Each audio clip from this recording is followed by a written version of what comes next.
आपकी आवाज नहीं आ रही। हाँ ठीक है। आपने अच्छा बताया अभी तक, पूरा काफी कुछ स्वाध्याय हो रहा है आपका। अब आप बताइए कि एक क्षेत्रावगाह संबंध आपने बताया है, तो उसका भाव क्या है, कैसे समझते हो एक क्षेत्रावगाह? कहीं आप दिखता है आपको क्षेत्रावगाह का नहीं आसपास? दिखता नहीं है वो। शरीर प्रमाण जैसे जो भी है, जितना जितनी शेप और जितनी साइज का जो शरीर है, हम्म। उतनी ही आकार में, मतलब उतनी ही जगह में मेरे सारे आत्मा के प्रदेश बिखरे हुए हैं। अभी बिल्कुल जैसे सही कोई है, हाँ। चींटी का शरीर है तो वो चींटी की आत्मा आत्मा के प्रदेश वो उतनी ही साइज में है। और हाथी का शरीर में तो हाथी की आत्मा पूरे हाथी के जो शरीर है उतने उतने बड़े शरीर में पूरे आत्मा के प्रदेश उसके फैले हुए हैं। हाँ, तो क्या, तो इसको है और थोड़ा रिफाइन करेंगे, आकाश की ए, अपेक्षा बताएंगे? हाँ, आकाश की अपेक्षा जैसे लोकाकाश, नहीं नहीं, मतलब आकाश। मेरे जितने हाँ। आकाश के ये क्या कि जैसे लोकाकाश में जित लोकाकाश के जितने परमाणु है या मेरे जितने आत्मा के प्रदेश है, हाँ। उतने पूरे लोकाकाश के प्रदेश है, ऐसा। नहीं, वो भी सही है, लेकिन एक क्षेत्रावगाही संबंध कर्म के बारे में और आत्मा के बारे में, एक क्षेत्रावगाही संबंध को कैसे समझते हो आप? आपने बोला सही है, बट उसको क्या फील कर पाते हो आप? Feel in the sense. मतलब आप कैसे बताओगे कि अभी आप बोला है, तो थोड़ा सा और रिफाइन करिए इसको। मतलब वो मेरे पूरे आत्मा के प्रदेशों में वो कर्म परमाणु आत्मा के अंदर नहीं घुसते, लेकिन मतलब आत्मा के बाहर में एक लेयर समझ लीजिए कि ऐसे वो आत्मा आत्मा के के प्रदेशों बाहर में। में नहीं, आत्मा के बाहर नहीं, आत्मा के बाहर नहीं, गलती हो जाएगी फिर आप। आत्मा के ऊपर, आत्मा के ऐसा ऊपर बोलूं। भी नहीं, आत्मा के, मैं यही चाहता हूँ, एक क्षेत्रावगाही संबंध को आप कैसे समझोगे? एक ही क्षेत्र में, मतलब वो एक ही क्षेत्र में दोनों। अब जैसे ये आकाश, अच्छा ठीक है, मैं समझ गया आप क्या बोल रहे हाँ हैं। ऐसे हाँ जैसे हाँ। आकाश, आकाश का एक प्रदेश है। अब हाँ इस आकाश में ये मेरा हाथ भी है, हाँ।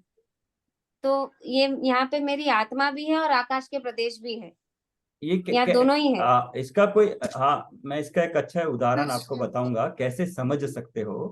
और बट यार बिल्कुल कौन सही सा है। आपका। इसका मतलब क्या हुआ कि जहां पर शरीर के पुद्गल परमाणु है, आपने बोला ना हम्म। शरीर के पुद्गल परमाणु है, क्या है? शरीर के पुद्गल परमाणु है। पुद्गल बोलते हाँ, तो क्या इस हो गए? जगह ये शरीर के भी पुद्गल परमाणु है और हाँ इसी नहीं, जगह हाँ। पे, सेम जगह पे मेरी आत्मा के प्रदेश भी है। हाँ, तो अब दोनों के, अब आप बहुत नजदीक आ रहे हैं। शरीर के पुद्गल परमाणु है। पुद्गल है हम्म। मतलब क्या है उसका लक्षण क्या है? जड़ है। स्पर्श, हाँ जड़ है। नहीं, मैं जो कहना चाह रहा हूँ, एक ही क्षेत्र में शरीर के पुद्गल परमाणु है, और हाँ वहीं पे एक क्षेत्र हो गया, मतलब एक ही क्षेत्र में, एक ही क्षेत्र में मेरे, मतलब जीव के चैतन्य आत्म प्रदेश हैं। हर हर आत्म प्रदेश में दर्शन ज्ञान अनंत गुण है। हम्म। और वहीं, तो मैं इसी कारण से, अभी आप शरीर को कैसे जान पा रहे हो? हर हर शरीर के हर अंग पे आपका कैसे पता लग रहा है कि यहाँ पे ये उंगली है? क्योंकि वहां पे भी चैतन्य, वो वहां, वहां पे भी मैं हूँ। हाँ, तो वहां पर भी मेरे आत्मा के प्रदेश है। तो जीव तो पुद्गल तो जड़ है, वो नहीं जानता कि आत्मा है, लेकिन आत्मा के मैं हूं वहां पे। मेरे आत्मा के प्रदेश है, हर प्रदेश में चैतन्य आदि अनंत गुण है। लेकिन इस तरह से मैं भेद नहीं हूं, पूरा अभेद रूप में मैं चैतन्य हूं। तो जहां जहां प्रदेश है, वहां वहां मैं भी हूं। मैं जान रहा हूं कि ये शरीर है। शरीर को हाँ, कौन जान रहा है? मैं ही जान रही हूँ। तो जानने, और साथ ही साथ कौन जान रहा है कि ये मैं हूं? नहीं नहीं, ये भी मैं जान रही हूँ कि ये मैं हूँ, और ये भी मैं ही जान रही हूँ कि ये शरीर है। हाँ, तो यहां तक ज्ञान में आपको आ गया कि ये मैं हूं।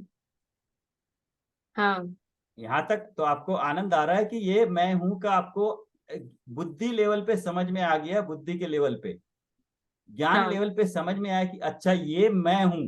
तो इसकी अनुभूति, इसका आनंद आ रहा है आपको, आपने इतना अच्छा बोला है। इसको फील करिए आनंद को। ये बहुत अच्छा, आपने बहुत ज्ञान बुद्धि के लेवल पे 7 तत्वों को आपने अच्छी तरह से समझ लिया है।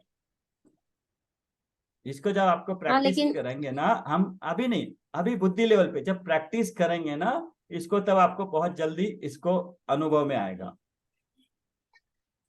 आपको बुद्धि लेवल पे स्व और पर का ज्ञान हुआ, अभी ज्ञान में आपके आया कि जहां पर शरीर है वहीं पे मैं हूं।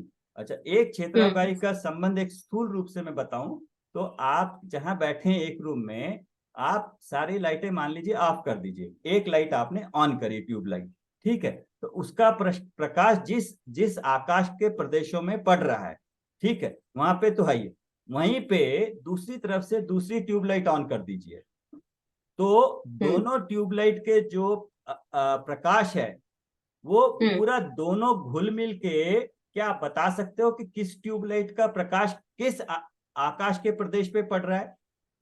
नहीं बता सकते। बट ये तो कह सकते हो कि एक आकाश के प्रदेश पे दोनों ट्यूबलाइट दोनों का प्रकाश ट्यूबलाइटों पड़ का। रहा है। तो हाँ, एक आकाश के प्रदेश पे तो ऐसे ही आप 3 4 5 10 20 100 1000 1 लाख ट्यूबलाइट लगा दो उस रूम में, मान लो, सब एज्यूम एक ही करो, साथ में। सभी एक साथ जला के, तो एक एक आकाश के प्रदेश पे अलग अलग 1 लाख ट्यूबलाइट के जो प्रकाश पड़ रहा है, तो एक आकाश के प्रदेश पे पड़ रहा है वो, हाँ पढ़ रहे हैं। तो उसको आप फील कर सकते हो कि एक क्षेत्रावगाही प्रकाश हुआ वो।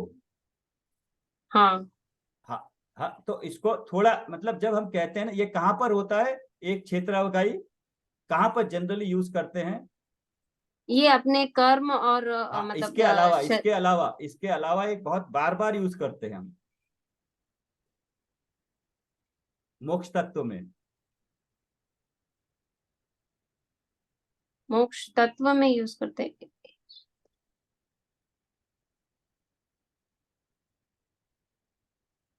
नहीं, नहीं समझ आ रहा है। मोक्ष तत्व में एक शत्रु का संबंध, क्योंकि वहां तो कर्म अब है ही नहीं। हाँ, तो है नहीं तो कौन है वहां पे?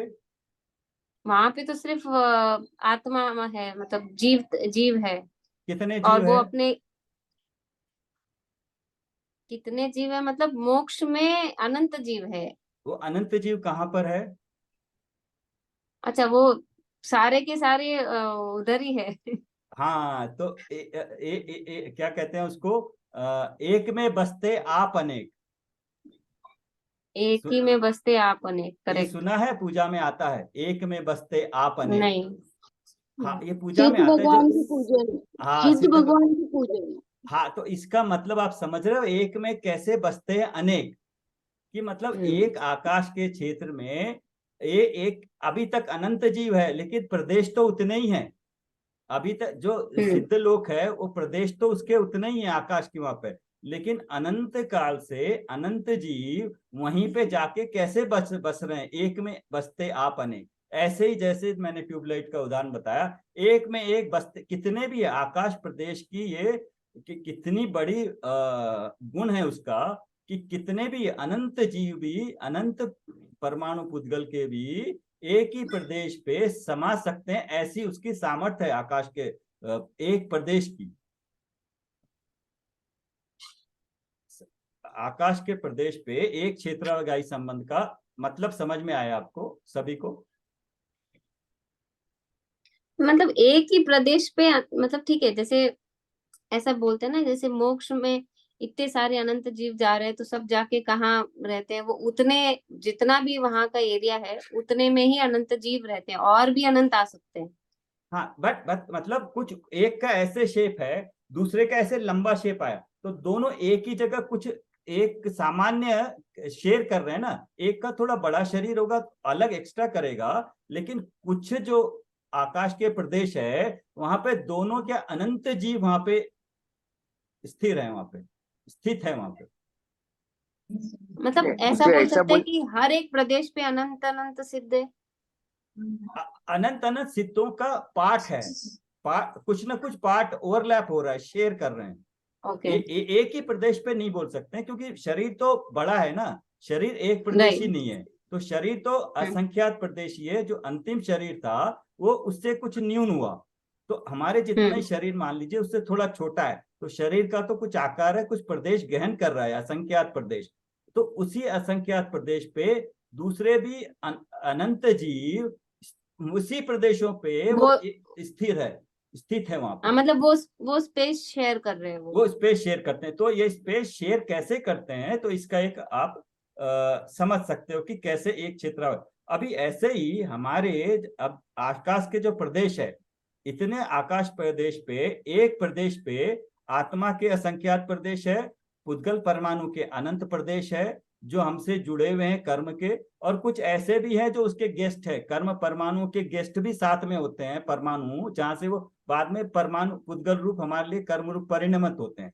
तो इतने सारे परमाणु एक एक प्रदेश पे ऑक्युपाई कर देने की क्षमता, ऑक्युपाई होने की क्षमता, और आकाश प्रदेश में उनको ग्रहण करने की क्षमता है। हाँ, वो मतलब वो इन द्रव्यों का गुण है, जैसे आकाश हाँ, तो द्रव्य का ये आकाश गुण। का एक क्षेत्रवाही संबंध का क्या मतलब है वो मैं थोड़ा बताने की कोशिश कर रहा हूँ। ठीक है, बहुत अच्छा है आपका। इसी तरह से सब लोग करें तो बहुत अच्छा आगे बढ़ेंगे। इसको अभी आगे जब हम करेंगे ना, द्रव्य के ऊपर आएंगे, ध्यान करेंगे तो आपको बहुत जल्दी पकड़ में आएगा अपना आत्मा।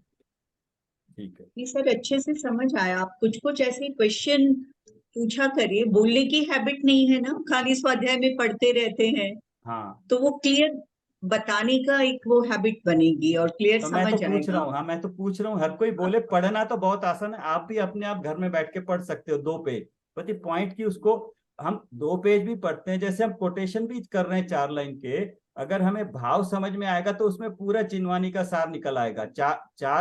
एक कोटेशन पढ़ते हैं स्व पर भेद विज्ञान से कैसे मैं अपने पे आ जाता हूँ, हमें वो ग्रहण करने की कला आनी चाहिए। बस उसमें से क्या क्या लेना है, हमारे तत्व का जिनवानी में क्या सार है। जैसे हमने अध्यात्म के नए में 7 पॉइंट देखे, इसमें सारा जिनवानी का सार आ गया। तो कोई रिपीट कर सकता है कैसे आ गया है? अध्यात्म के नए पे किसमें? 5 पेज पे सबसे पहले हमने नए ज्ञान की आवश्यकता देखी थी ना, तो हाँ जो हाँ। 7 पॉइंट थे उसमें सारा सार आ गया। नए तो बाद में है, लेकिन ये पूरा जो सो सार आ गया जिनवानी के सार। जिनवानी में दिव्य ध्वनि में जो बताया, वहां से मेरे सम्यक्त का लेके पूरा सार आ गया। उस फ्लो में कोई उस अपेक्षा से कोई बता सकता है क्या?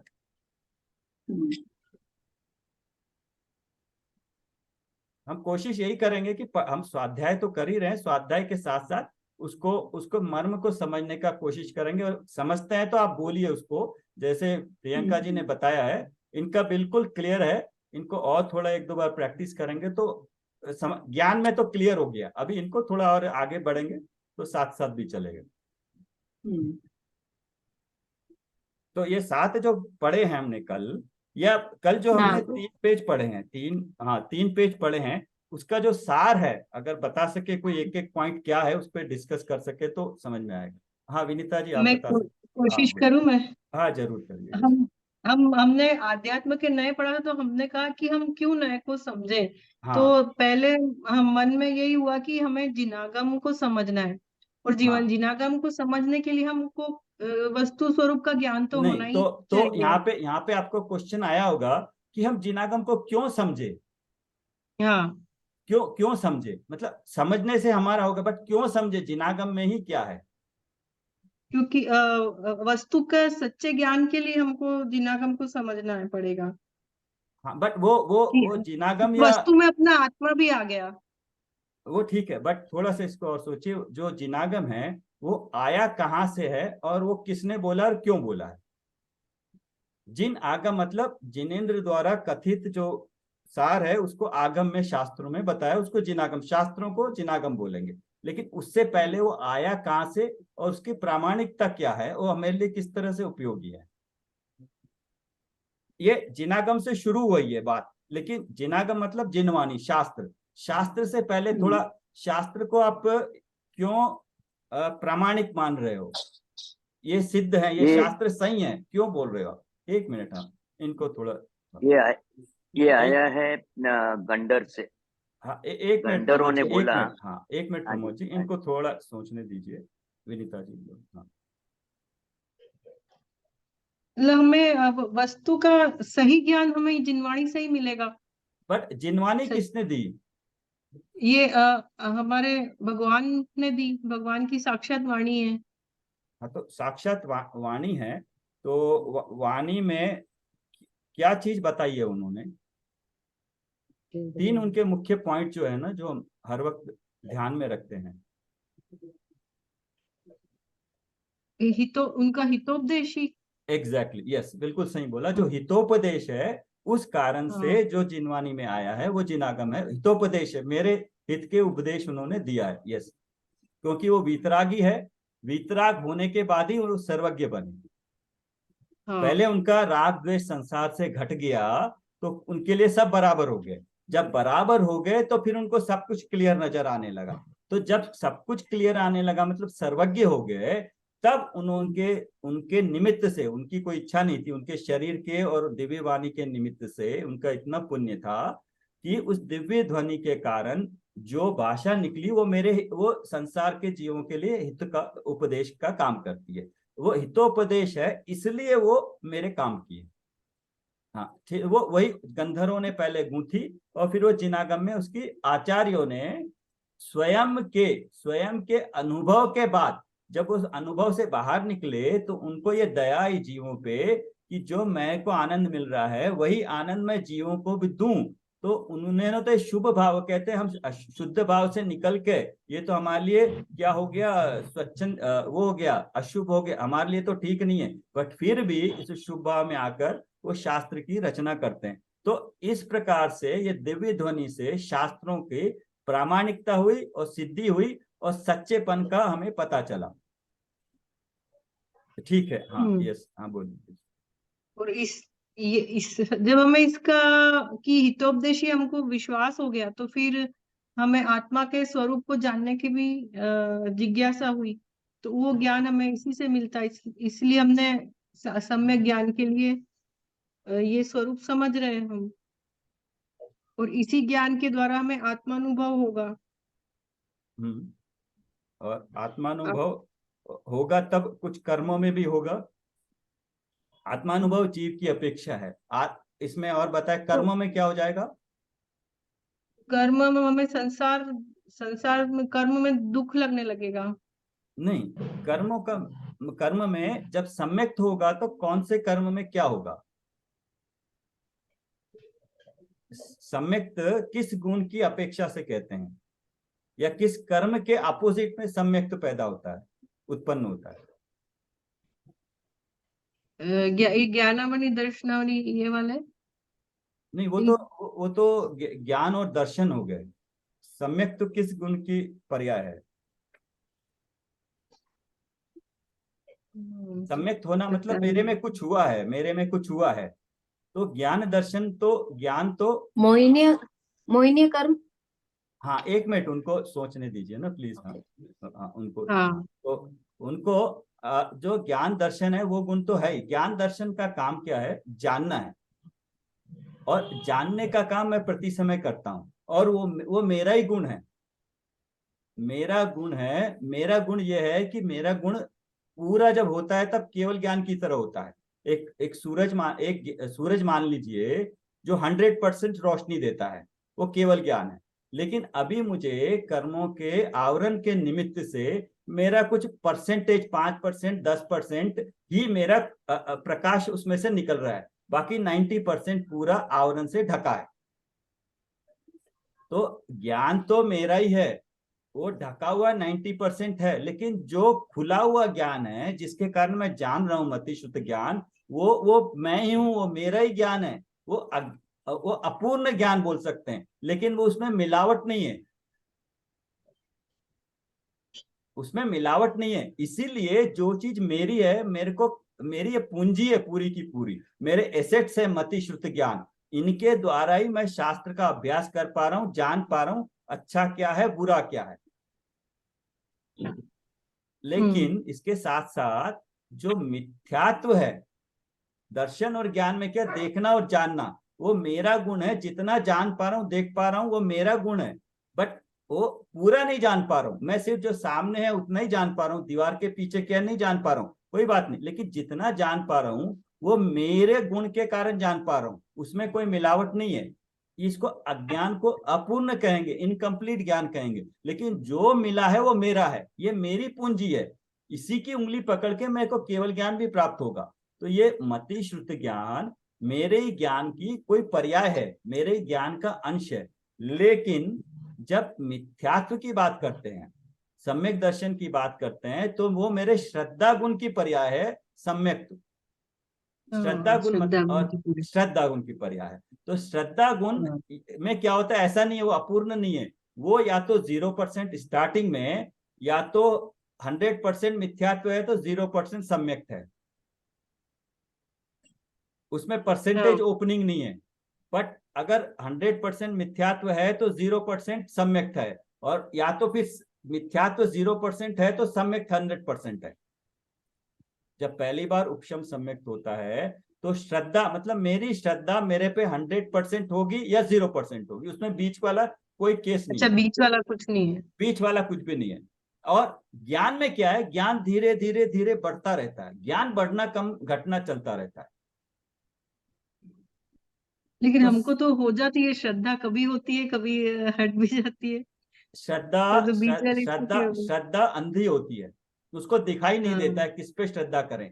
उसको ज्ञान बताता है कि टीवी देख रहे हैं, ये टीवी तेरे लिए अच्छा है, तेरा अच्छा टाइम पास हो रहा है, पैसे अच्छे हैं, तो श्रद्धा उसको मानने लगती है, हाँ ये मेरे लिए अच्छे हैं। लेकिन जब ज्ञान को इसलिए उस ज्ञान को, उस श्रद्धा, हमारी जो विपरीत श्रद्धा की अपेक्षा से ज्ञान को अज्ञान कहते हैं, अपेक्षा से अज्ञान है। लेकिन ज्ञान तो मेरा जितना है वो ज्ञान मेरा ही है, वो अज्ञान मतलब श्रद्धा गुण की अपेक्षा से अज्ञान है, लेकिन ज्ञान तो मेरा ज्ञान ही है। लेकिन इसलिए जब हम शास्त्र अभ्यास करते हैं तो मेरा ज्ञान खिलता है, ज्ञान में मेरे तत्वों का स्वभाव समझ में आता है, स्वरूप समझ में आता है, मेरा स्वरूप ज्ञान में समझ में आता है। और जैसे जैसे, इसलिए तो कहते हैं ना तत्वों का चिंतन, ये चिंतन क्या है, ज्ञान में निर्मलता आ रही है, ज्ञान में 6 द्रव्य 7 तत्वों का स्वरूप ऐसे क्लियर हो रहा है। अभी तक क्या था, उसमें पर्दा पड़ा था, अब हम कोशिश कर रहे हैं तत्वों को जानने की, कि ये जीव तत्व है, ये चैतन्य जो होता है वो जीव है, ये ज्ञान में जान रहे। मेरा ज्ञान मेरे से, आपका ज्ञान आप में, आपने ये जाना, पढ़ के जाना। ऐसे अजीव तत्व कौन से, वो जिनमें चेतना नहीं है, जो देख नहीं सकता, जो सुख दुख का वेदन नहीं कर सकता, वो अजीव तत्व हो गए। तो मेरे को जब मैं अपने को स्वभाव को भूल के पर के स्वभाव पे दृष्टि डालता हूँ, वो उनमें इष्ट अनिष्ट अच्छे बुरे की बुद्धि करता हूँ, तो मेरे को नए कर्म आते हैं। कर्म उसको कहते हैं आश्रव। आश्रव होने के बाद मेरे क्षेत्र आत्मा के प्रदेशों से एक क्षेत्रावगाही संबंध होता है, उसको कहते हैं बंध। और ये आश्रव और बंध मेरे लिए दुखदाई है, क्योंकि मेरे को संसार में टिका के रखते हैं, ये संसार में चारों गतियों में घुमाते हैं और मेरे को दुख देते हैं, तो इसलिए दुखदाई है। तो इसको फीलिंग करना कि दुखदाई मैंने कहा, तो क्या हर जीव अपने आप को दुख मानता है क्या, संसार में घूमना, संसार में भ्रमण, क्या दुख लगता है उसको? तो जैसे इन्होंने बताया प्रियंका जी ने कि किस अपेक्षा से दुखी लगते हैं, कि हम दुखी इसलिए कि एक इच्छा खत्म नहीं होती, दूसरी इच्छा पैदा हो जाती है, उस इच्छा को पूर्ण करते हैं, फिर उसकी इच्छा होती है। तो इच्छा तो ऐसी होनी चाहिए कि एक बार करो, पूर्ण हो गए, तो फिर बाद में इच्छा नहीं होनी चाहिए। तो जैसे सुख मिलता है, अपना सुख जो अनंत सुख है वो मेरे सुख में से मिलता है, वो सुख एक बार मिलना शुरू हुआ तो वही सुख बार बार मिलता है, फिर उसकी इच्छा नहीं करनी होती, न कहीं और जाना पड़ता है, न और किसी चीज की इच्छा होती है। तो इस तरह से ये जो कर्मों के कारण आश्रव और बंद हो रहा है, ये मेरे को नया संसार में घुमा रहा है और बार बार नए कर्म बंध रहे हैं। तो इसको दुखदाई है, जब मैं अपने आप फील करूंगा दुखदाई है, अगर दुखदाई फील है तो मैं कोशिश करूंगा कि मैं कैसे छूटूं इनसे, तब जानने की कोशिश करेगा। तो क्या जानेगा कि मैं पहले पर में जो 3-4 तरह के पर है, प्रत्यक्ष से पर है, शरीर पर है, कर्म पर है, मेरे एक समय के मोह राग द्वेष के भाव जो करता हूं वो भी पर है। वो पर के निमित्त से मुझ में जो परिणाम होते हैं उनकी ओर दृष्टि करी मैंने, तो मेरे को बंद होता था। बस जैसे ही मैं अपने स्वभाव को जाना और स्वभाव को द्रव्य गुण पर्याय से जाना कि मैं ऐसा हूं, मेरे को सुख जो अभी मिल रहा है वो इंद्रियों के अवलंबन से मिल रहा है, ये झूठा सुख है, ये बार बार मिले तब और इच्छा होती है इनसे। ऐसी जब भावना अंदर आती है तब लगता है कि अच्छा, मेरा शरीर तो पर पे था, बाहर था, मैं कैसा हूं, मैं जानता हूं अपने को। द्रव्य गुण पर्याय से वो जानने की कोशिश करता है। तो ये सारा काम ज्ञान में हो रहा है, ज्ञान ही हो रहा है। और जब जानते जानते पता लगता है अच्छा, इस कारण से मैं जब अपने पे दृष्टि करूंगा, मैं जानूंगा अनंत गुणों वाला त्रिकाल हूं मैं कभी पैदा हुआ नहीं, मरा नहीं, ऐसा मेरा एक भाव है। ज्ञान गुण ऐसा भी है, एक गुण है जो त्रिकाल रहता है, कल आपने बताया था, जो ज्ञान ज्ञान ज्ञान रूप रहता है, हर समय रहता है, लेकिन वो उसकी पर्याय भी होती है पलट के। तो इसकी अगर समझना हो द्रव्य गुण पर्याय में कैसे पलटती है, अगर इसको एक एग्जाम्पल से समझना हो तो पहले वाला आप एग्जाम्पल लिख लेना जो मैंने बताया था उसको। और दूसरा एग्जाम्पल है कुम्हार जब बनाता है एक मिट्टी का घड़ा और एक सुराही, द्रव्य गुण पर्याय का एक स्थूल उदाहरण है, उसको उदाहरण के रूप में ही लेना, पूरी तरह नहीं। तो उससे समझ में आएगा कि उसने पहले घड़ा बनाया, मिट्टी का एक घड़ा बनाया, तो घड़ा किस चीज का है? मिट्टी का, तो वो हो गया द्रव्य। और उसमें मिट्टी के कौन कौन से गुण हैं? मिट्टी के जैसे कल शक्कर के गुण देखे तो हाँ, मिट्टी के जो गुण हैं उसमें मिट्टी के जो गुण है वो मिट्टी के गुण है, उसमें जो भी है नरम पना, उसका जो कलर है, उसकी डेंसिटी है, वो सारे जो विकास हैं होता है, वो चिपक मिट्टी के जाती गुण है, है, मिट्टी के गुण है। बट पर्याय में क्या नजर आ रहा है? वो सुराही के रूप में। घड़े के रूप में। तो वहां पे तीन चीजें हैं, द्रव्य मिट्टी है और मिट्टी ही पलट के सुराही बनी है और मिट्टी के गुण उसमें नजर आ रहे हैं। तो अब आपकी दृष्टि क्या मिट्टी पे जाती है या उसके गुणों पे जाती है या उसकी सुराही नुमा आकार पे जाती है? अब वही सुराही को उसने फिर से मानिया, उसी मिट्टी को एग्जैक्टली उसने कुमार ने घड़े के रूप में बना दिया। अब घड़े में आप क्या देखते हैं? क्या चीज वही रही और क्या फिर चीज घड़ा ही बदली? अभी हमें भी वापिस घड़ा ही दिखता है, आकार जो बदल गया वो दिखता है। और पर्याय बदल गई। कौन सी चीज वही है जो वैसी की बस वैसी है? मिट्टी ही द्रव्य है बस। तो मिट्टी जैसी की वैसी है उसमें दूसरी बार में, तो द्रव्य सेम रहा। और द्रव्य मिट्टी सेम सेम रहा। है, मिट्टी सेम है तो उसके गुण मिट्टी के पूरे उसमें रहे। तो हाँ द्रव्य और गुण दोनों पर्यायों में सेम है। हाँ। तो आप अभी किस पे दृष्टि डालोगे? तो अगर आप दृष्टि डालोगे घड़े पे और सुराही पे तो कहेंगे आपकी पर्याय दृष्टि हुई, पर्याय दृष्टि हुई। ये हुई पर्याय दृष्टि। और Exactly. पर्याय दृष्टि प्रति समय बदलती है, कुछ ना कुछ पर्याय हम्म। होती है। लेकिन अगर द्रव्य दृष्टि डालोगे कि द्रव्य में आपको मिट्टी नजर आएगी, तो मिट्टी नजर आएगी तो उसको कहेंगे द्रव्य दृष्टि, जो बदलती नहीं है, जो नित्य है, अनित्य है पर्याय उसकी। तो ये एग्जाम्पल, और ऐसे ही एक दूसरा एग्जाम्पल भी है, वो बहुत जल्दी समझ में आता है।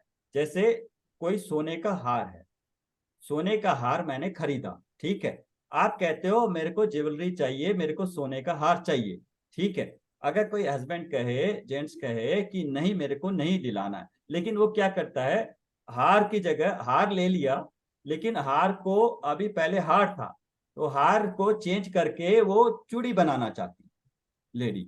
तो लेकिन तो लेडी ने उसको किस अपेक्षा से देखा, तो और जेंट्स ने किस अपेक्षा से देखा उसको? पहले हार था सोने का, अब वो चूड़ी बन गई है। लेडीज ने तो पर्याय की अपेक्षा से देखा और जेंट्स ने द्रव्य की अपेक्षा से देखा कि चलो सोना है तो है, ये एग्जैक्टली। बनाओ चाहे वो आप बनाओ। आप इसका भाव समझ गए कि जो हम्म। जो अब दृष्टि में क्या फर्क आ गया, समझ गए आप? दोनों की दृष्टि हाँ में कैसे फर्क आया? एक है उसको हार के रूप में एंजॉय कर रहा है, एक जी उसको हार के रूप में या उसको चूड़ी के रूप में, तो वो हो गई पर्याय दृष्टि। लेकिन जो जेंट्स है वो उसको नहीं देख रहा है, वो देख रहा है कि पहले भी 5 तोला था, चलो ये बदल के सोना सोना रूपी रहा, ये या ज्यादा खरीद लिया नया तो इन्वेस्टमेंट खरीद लिया उसने, उसके पॉइंट ऑफ व्यू से वो सोना है, सोना सोना ही रहा। तो दोनों की दृष्टि इतनी प्रैक्टिकली समझ में आएंगी इसको कि दोनों की दृष्टि कैसे एक की द्रव्य पे है और एक की पर्याय पे है। तो दृष्टि दो ये द्रव्य तो 10 मिनट में क्लास खत्म हो जाएगी, आज तो इसी पे चर्चा होती रही, बट ये अगर समझ में आ जाएगा तो ये अध्यात्म के जो नए हैं ये भी समझ में आ जाएगा। तो दृष्टि जो है इस अपेक्षा से, इन एग्जाम्पल से अच्छी तरह से समझ में आएगी, मेरे आत्मा पे भी मैं लगाऊंगा। तो जो मिट्टी है, जो घड़ा है, वो अगर घड़ा को देखोगे तो क्या आप घड़े में मिट्टी भी है और उसके गुण भी है। घड़े को आप मिट्टी मान सकते हो? जहाँ पे घड़ा हाँ है वहां पे मिट्टी है और मिट्टी के पूरे गुण हैं। हाँ है। हाँ क्या घड़े से बाहर मिट्टी है? नहीं, क्या मिट्टी से बाहर घड़ा है? नहीं है। एक में एक रूप में है। और एक क्या क्या कुमार ने घड़ा बनाया या घड़ा मिट्टी ही घड़े रूप परिणमन हुई? मिट्टी ही घड़े रूप परिणमन हुई।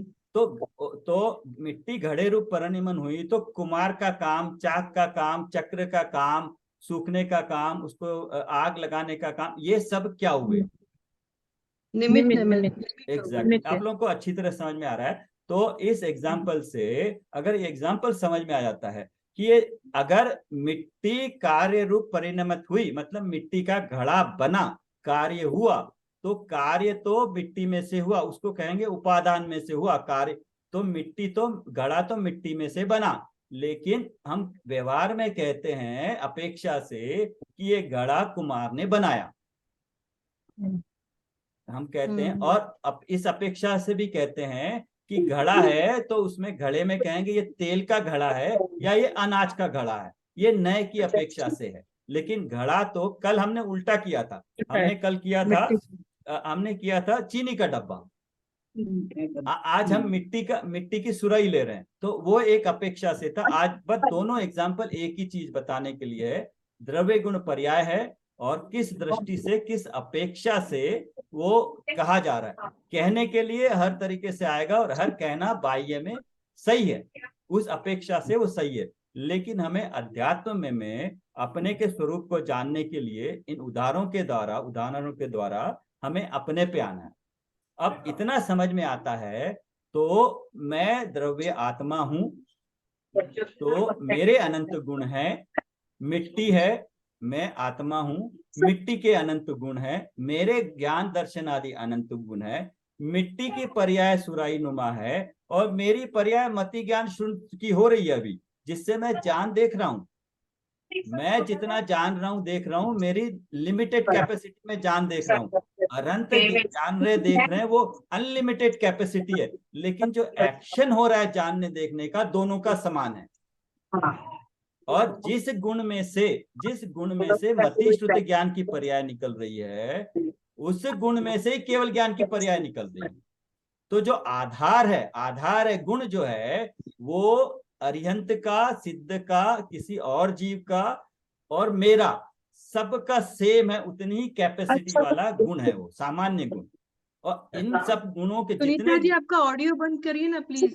सुनीता जी माला जी का है। हाँ, हाँ समझ में आ रहा है आपको, सभी को ग्रहण कर रहे हैं। आई थिंक 2 एग्जाम्पल से अच्छा समझ में आएगा। तो आत्मा पे जब लगाएंगे इसको, जितनी आसानी से सहज रूप से आपने समझा है, अब आत्मा पे आपको समझने में बहुत आसानी होगी। तो मेरे में और अरहंत में क्या फर्क है? कोई फर्क नहीं है। अरहंत समान मैं हूं, अरहंत सिद्ध समान मैं हूं बोलते हैं, उसका मतलब मिट्टी की तरह मेरी आत्मा है, अरहंत की आत्मा है। घड़े और सुराई में जो मिट्टी थी, वही मिट्टी रूप आत्मा में और अरहंत की आत्मा समान है। वही गुण, जो मिट्टी के गुण सुराई और घड़े में थे, मेरी आत्मा में जो गुण है और जो अरहंत की आत्मा में गुण है सिद्ध में, वो भी सेम है, न कम है न ज्यादा है, और उसकी कैपेसिटी भी फुल है। उसको उसमें से अभी मति श्रुत ज्ञान की पर्याय निकल रही हैं और सिद्ध की, अरहंत की केवल ज्ञान की पर्याय निकल रही हैं। पर्याय अपेक्षा डिफरेंस है, लेकिन मेरे में भी ऐसी शक्ति है कि मैं उसमें से केवल ज्ञान निकले, उतना पुरुषार्थ मुझे करना है तो केवल ज्ञान भी निकल जाएगा, लेकिन फिर भी रहेगी तो पर्याय ही। तो मेरे अभी वर्तमान में मति श्रुत ज्ञान जो मिला है, इस ज्ञान का पुरुषार्थ में लगा के कि मैं ऐसे जानूं कि मेरा स्वरूप ऐसा है, जो त्रिकाल गुण रहते हैं और त्रिकाल मेरा स्वभाव है। अगर मैं ऐसा स्वभाव अपनी दृष्टि में लेता हूं, तब न इसमें आपका बाह्य से कोई आपका पर इसमें आया, न शरीर आपके इसमें आया, न इसमें आपके कर्म आए, और न इसमें आपके कोई भाव आए। भाव भी शुभ अशुभ के नहीं आए, उच्चतम शुभ के हो रहे हैं, अभी मिथ्यात्व ही है। इस भाव जब कर रहे हैं तब मिथ्यात्व ही है। लेकिन ये भाव की जब शुद्धता बढ़ेगी, अभी ये ज्ञान में चल रहा है सारा काम, ये ज्ञान में आपको क्लैरिटी हो गई अभी कि ऐसा मेरा स्वरूप है। जब ज्ञान को पता लग गया, ज्ञान ने ऐसे बताया कि मैं ऐसा हूं, अभी तक श्रद्धा क्या थी उसको पता ही नहीं था। वो ज्ञान जहां हाथ पकड़ के ले जाता था, श्रद्धा साथ साथ चलती थी, श्रद्धा को नहीं पता कहाँ जाना है। अभी क्या होगा कि ज्ञान ने बताया कि ये पर है और मैं ऐसा हूं, मेरा स्वरूप ऐसा है। मेरा स्वरूप और आनंद के स्वरूप में द्रव्य दृष्टि से, द्रव्य की अपेक्षा से, द्रव्य आर्थिक नय की अपेक्षा से कोई डिफरेंस नहीं है।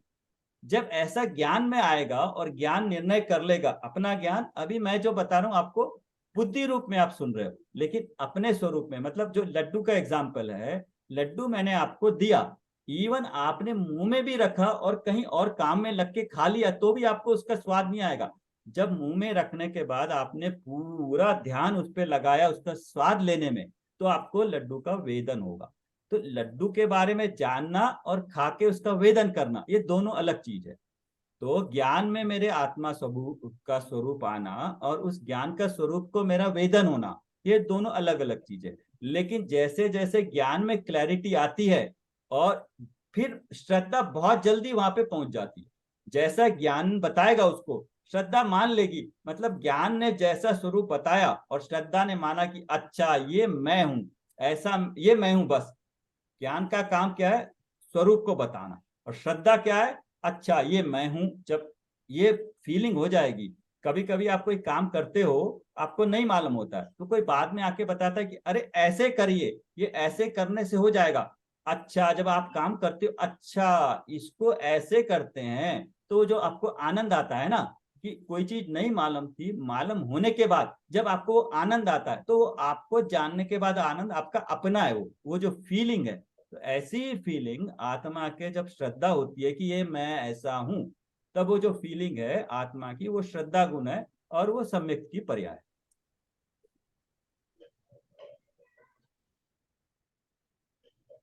तो ये आया तो क्लियर जैसे सभी को? आत्मा अपन आत्मा पे लगाते हैं, तो फिर ये इसमें कुम्हार कौन हुआ? अपने कर्म वो निमित्त हुए सारे, सारे निमित्त हुए।